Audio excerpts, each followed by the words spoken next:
সরকারের ব্যর্থতার কারণে আইন শৃঙ্খলা পরিস্থিতির যথেষ্ট অবনতি হয়েছে।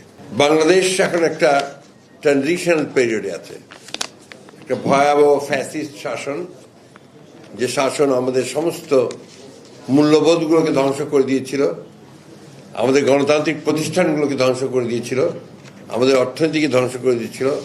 সেই ফ্যাসিস্ট শাসন থেকে বেরিয়ে এসে আমরা এখন একটা নির্বাচনের দিকে যাচ্ছি এবং নির্বাচনের পরে একটা নির্বাচিত সরকার, নির্বাচিত পার্লামেন্ট আমাদের দেশকে, আমাদের জাতিকে সঠিক পথে এগিয়ে নিয়ে যাবে, এই প্রত্যাশা আমরা সবাই করছি। কিন্তু এর মধ্যেই দেখা যাচ্ছে যে কিছু সংখ্যক ব্যক্তি, মহল, তারা এই ট্রানজিশনাল যে প্রসেস, এটাকে বাধাগ্রস্ত করার জন্য ভয়ঙ্করভাবে চক্রান্ত করছে।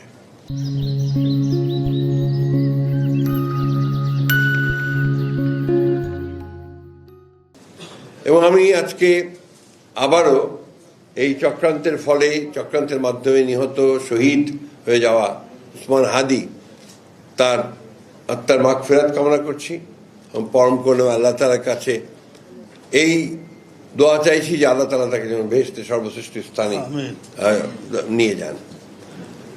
ইতিমধ্যে আপনারা দেখেছেন যে এই ট্রানজিশনাল পিরিয়ডে সরকারের ব্যর্থতার কারণে আইন শৃঙ্খলা পরিস্থিতির যথেষ্ট অবনতি হয়েছে।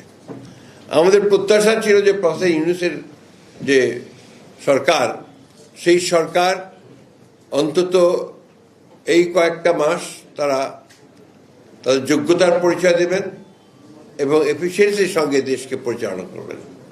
আমি ধন্যবাদ জানাই যে তারা তাদের কথা রেখেছেন, যে আপনার 26 ফেব্রুয়ারি মাসের 12 তারিখে নির্বাচনের ঘোষণা দিয়েছেন এবং নির্বাচন কমিশন সেটাই করছেন।